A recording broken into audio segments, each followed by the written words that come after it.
안녕하십니까. 국민의힘 조배수원입니다. 이제 윤석열 대통령께서 3월 8일 날 구속 취소로 석방이 되셨고 이제 선고를 남겨놓고 있습니다. 지금 온 국민이 탄핵 반대 운동을 하고 있습니다. 그런데 특히 우리 대한민국의 미래인 젊은 세대들, 대학생들이 탄핵 반대 움직임에 앞장서고 있습니다. 여러 차례 소통관에 와서 기자회견을 했는데 오늘은 자유대학 제2차 기자회견입니다. 자, 그러면 오늘 우리 서강대학교의 김영건 학생부터 성명서를 낭독하도록 하겠습니다. 안녕하십니까. 자유대학 서강대 대표 김영건입니다. 저는 제가 그리고 우리가 원하는 대한민국은 어떤 나라이며 다음 세대에게 어떻게 물려주고 싶은지 말씀드리기 위해 이 자리에 나왔습니다. 저는 이번 탄핵 정국이 진행되는 것을 보면서 야당의 여러 불법적인 요소나 상식적이지 못한 행태들을 접하였습니다.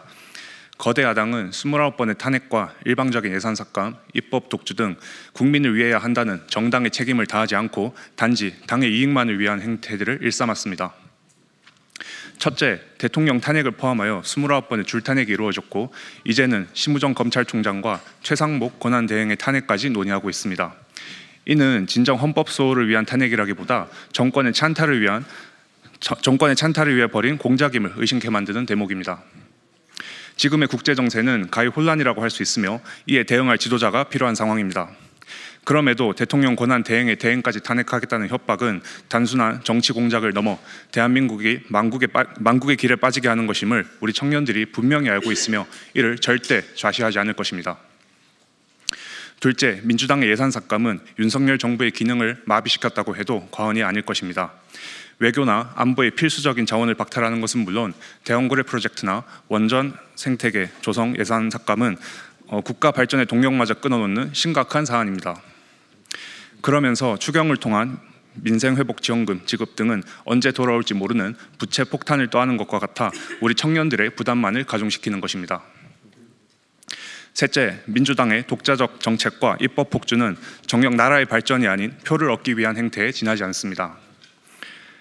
국민들께 실익을 주는 것이 아니라 그들을 점점 옥매는 법안은 당장 폐기되어야 할 것입니다. 마지막으로 12.3 비상계엄으로 인한 탄핵 심판이 민주당의 공작이었음을 짐작케 하는 부분이 많습니다.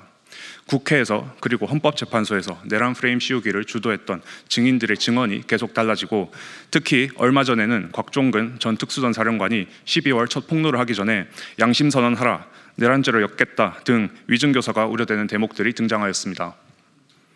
대통령 구속 취소에 관한 판결문에서는 단순한 날짜 계산의 실수뿐만 아니라 수사 과정의 적법성이 다수 지적되었는데 이렇게 하자마는 수사가 무리하게 강행된 것에 대해서는 그 배후에는 누가 있었는지 의심스럽고 진정한 내란 세력이 누구인지 계속 의문을 가지게 합니다.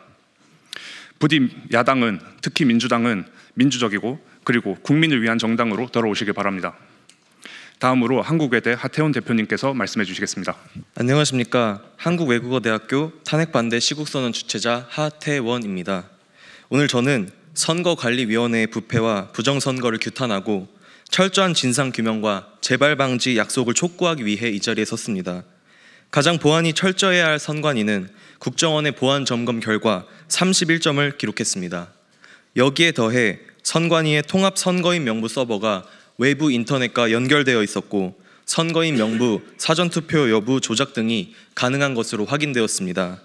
한치의 오차도 없어야 할 선거 과정에서 원상 복구 기능이 있다고 터무니없는 해명을 했던 접힌 자국이 없는 신권 다발 투표지, 관리관의 도장이 찍혀있지 않은 투표지, 관리관 날인이 뭉개진 투표지, 서로 붙어있는 투표지 등 비정상적인 투표지들이 대량 발견되었지만 법관들은 일부 무효 처리를 했을 뿐 부정선거의 가능성을 일축하고 있습니다.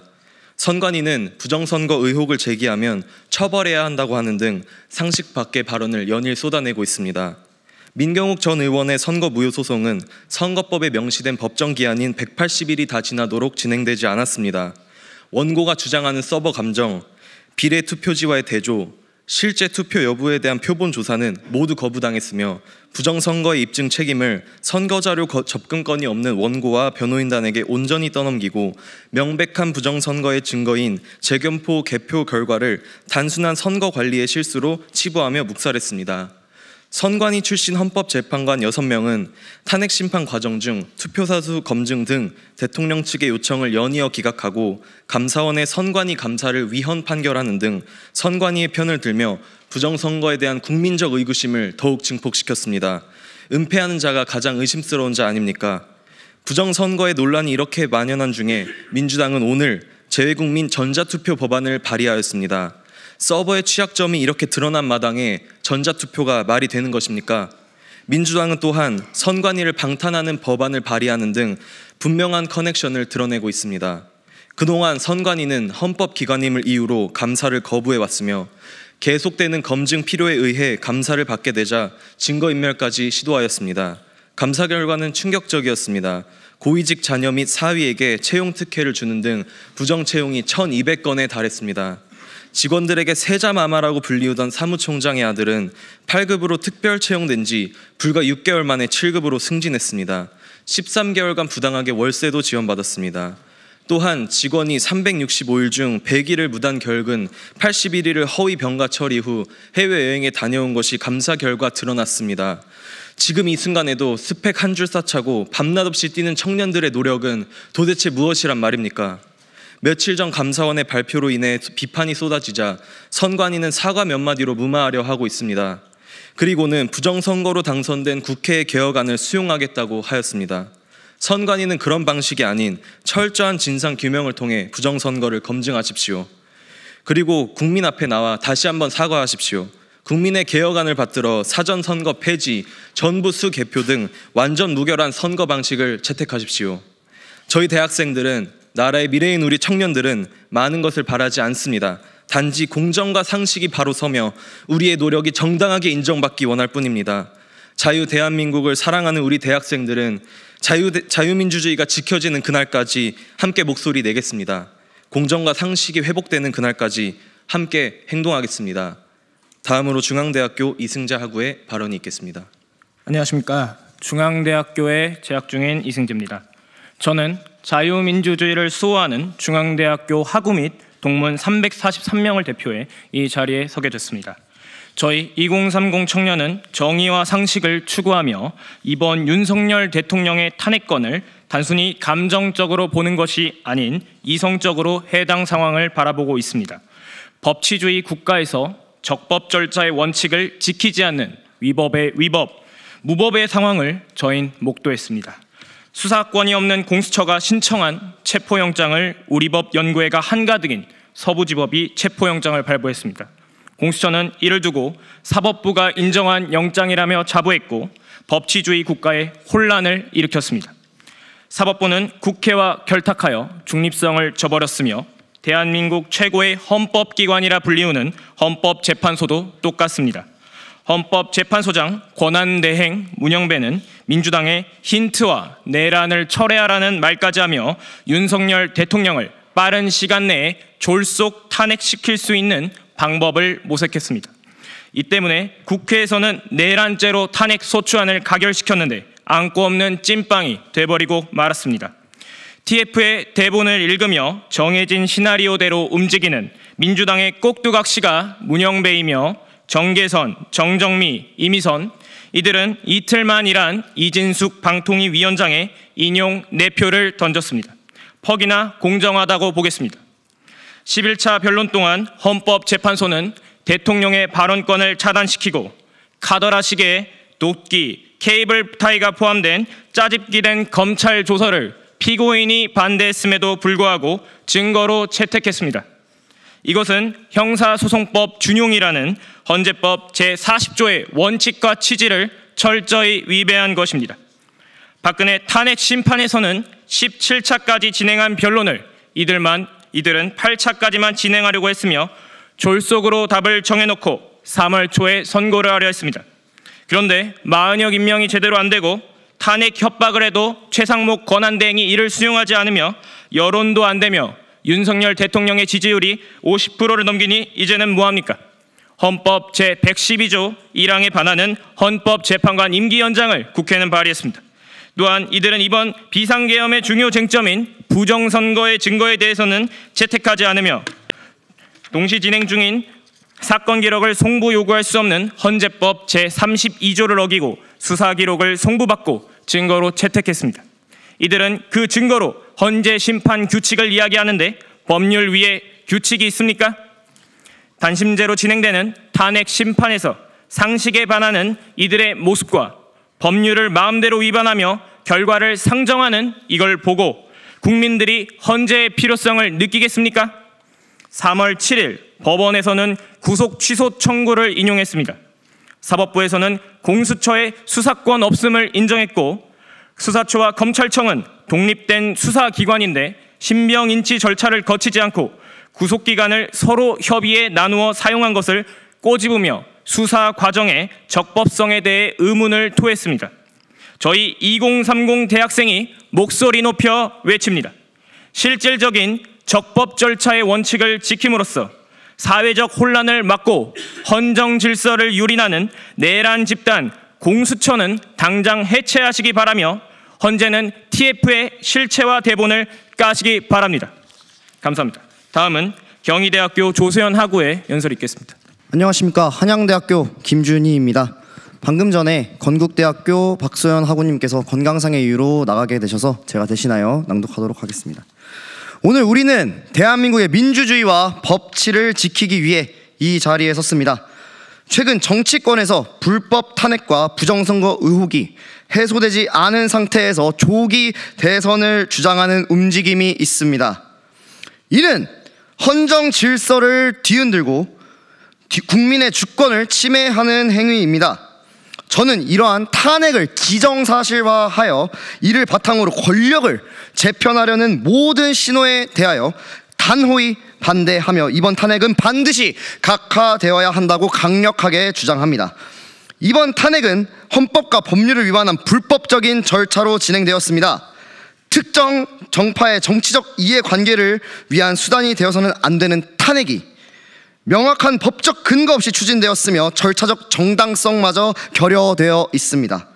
특히 대통령의 내란죄를 주장하며 선동하던 야당이 정작 탄핵 소추 안에서 가장 큰 비중을 차지하던 내란죄를 철회한 것은 그들의 탄핵 주장이 허위였음을 스스로 인정하는 꼴입니다. 대통령의 방어권 역시 심각하게 침해되었습니다. 구속이 된 상태에서 탄핵 심판을 받아야 했고 변론권조차 충분히 보장되지 않았습니다. 헌법재판소가 무리하게 일정을 조정하며 심판을 강행한 점 또한 정치적 개입 의혹을 낳고 있습니다. 헌재는 어떠한 정치적 압력에도 흔들리지 않고 법과 원칙을 지켜야만 합니다. 공수처 역시 내란죄를 수사할 권한이 없음에도 불구하고 무리하게 개입하여 대통령을 구속하였으며 이는 명백한 권한 남용입니다. 정치적 중립성을 상실한 공수처는 더 이상 존속할 이유가 없습니다. 공수처 역시 내란죄를 수사할 권한이 없음에도 불구하고 무리하게 개입하여 대통령을 구속하였으며 이는 명백한 권한 남용이고 또한 법원이 합법적으로 대통령의 구속 취소 결정을 내렸음에도 불구하고 민주당은 검찰이 즉시 항고를 하지 않았다는 이유로 검찰총장 탄핵을 시도하고 있습니다. 이는 2012년 헌법재판소가 인신구속 집행정지 결정에 대한 검사의 즉시 항고가 위헌이라는 판결을 내린 선례를 무시하는 것이며 명백한 정치적 압박입니다. 더 나아가 탄핵과 함께 논의되는 조기 대선과 의원 내각제 개헌 시도는 국민의 의사를 철저히 무시한 권력 장악 시도입니다. 국민이 직접 선출한 대통령을 정치적 이해관계에 따라 탄핵하고 다시 조기 대선을 통해 권력을 재구성하려는 움직임은 민주주의를 근본적으로 훼손하는 것입니다. 또한 거대 야당이 독점적인 권력을 행사하려는 상황에서 의원 내각제 개헌 시도는 국민의 직접적인 선택권을 제한하고 일부 정치 세력이 권력을 장악하는 결과를 초래할 것입니다. 우리는 이러한 시도를 결코 용납할 수 없습니다. 저는 국민 여러분들께 묻습니다. 자신들의 뜻과 다르게 행동했다고 탄핵을 강행하는 것이야말로 헌정 질서를 무너뜨리는 진짜 내란이자 전체주의 아니겠습니까? 현 대한민국은 제왕적 대통령제가 아닌 제왕적 거대 야당의 시대입니다. 우리는 자유민주주의를 수고하고자 하는 청년들로서 이러한 불법 탄핵을 저지하고 조기 대선과 의원 내각제 개헌 시도를 막아내며 헌법 질서를 바로 세우기 위해 끝까지 싸울 것입니다. 감사합니다. 다음으로 경희대 조수연 학우님께서 발언해 주시겠습니다. 안녕하십니까. 저는 경희대학교 탄핵반대 시국선언을 이끌었던 조수연입니다. 저는 비상계엄 전 저 살기 바쁘다는 핑계로 정치에 별로 관심이 없었습니다. 나라에 무슨 일이 있어도 정치인들이 알아서 잘 하겠거니 생각했습니다. 하지만 대통령의 계엄은 그런 저에게도 충격적이었고 이후에 알게 된 나라의 실체는 그보다 더 충격적이었습니다. 첫 번째, 당연히 헌법기관이기 때문에 청렴할 줄로만 알았던 선관위가 비리 집단, 국민 기만 집단이었던 것. 두 번째, 국가 국방비밀, 기업 핵심 기술을 털어가고 있는 중국 감첩들을 제대로 된 법이 없어 처벌도 못하고 있었다는 것. 세 번째, 당연히 나라를 위해야 할 야당이 국방 예산, 청년 지원 예산, 마약 수사 예산, 삭감, 셀프 방탄 줄탄핵 29회 등 나라를 외하기보다 당인만을 위한 일을 하고 있었던 것. 네 번째, 부정선거에 대해 명확히 밝혀 심판해야 할 사법부가 선관위와 한통속으로 국민들의 눈을 가리고 있었던 것. 다섯 번째, 수사권도 공소권도 없는 공수처가 영장까지 쇼핑하며 대통령을 불법 체포하고 기소했던 것. 끝도 없이 비상식적인 일들이 이어졌고 가장 신중히 이루어졌어야 할 탄핵 심판 또한 졸속으로 이어졌습니다. 지금껏 너무나도 안일하게 신뢰했던 국가기관들이 공정과 상식이 없이 굴러가는 것을 저와 제 주위의 많은 청년들이 알게 되었고 분노했으며 더 이상 가만히 있을 수 없어서 움직이기 시작했습니다. 누가 뭐라고 하던지 한남동과 여의도, 광화문 앞으로 나가 아스팔트 위에서 목소리 내기 시작했고 2월부터 대학가에서도 자발적으로 나라를 위해 40개 이상의 대학에서 탄핵 반대 시국선언이 있었고 앞으로도 더 많은 대학에서 계속 이어질 것입니다. 제가 최근 많은 애국 청년들과 만나게 되며 알게 된 것은 우리의 움직임이 단순히 이 대통령 탄핵 심판 이후에 끝날 것이 아니라는 것입니다. 각 학교 시국선언 이후 캠퍼스 안에서도 또 밖에서도 애국 대학생들의 네트워킹이 만들어지고 있으며 점점 이 네트워킹은 다양한 형태와 영역으로 확장될 것입니다. 3.1절 저는 106년 전 그날만큼 어쩌면 그보다 더 청년들의 나라를 향한 열정이 불타오르는 것을 느꼈습니다. 아스팔트 위에서 우리는 전공과 학교, 종교와 성별을 넘어서 나라 사랑으로 하나 되었습니다. 우리는 계속 이 나라를 위해 목소리 낼 것이며 행동할 것입니다. 마지막으로 이 자리를 빌려 제가 사랑하고 존경하는 대한민국 청년분들께 한 가지 말씀드리고 싶습니다. 여러분, 저도 무관심했고 행동하지 않았었습니다. 그러나 여러분들도 알듯이 이 나라의 주인은 의회도 대통령도 아닌 저희 국민입니다. 이 나라의 주인인 우리가 행동하지 않으면 나라가 망해 빼앗겨도 할 말이 없을 것입니다. 하지만 우리가 이 나라에 관심을 갖고 행동한다면 우리 대한민국은 길이길이 기억될 위대한 역사를 가진 나라가 될 것이라고 확신합니다. 청년분들 우리 함께 멋진 대한민국을 만들어 가시길 그렇게 해주시길 간곡히 부탁드립니다. 이상으로 발언 마치도록 하겠습니다. 감사합니다.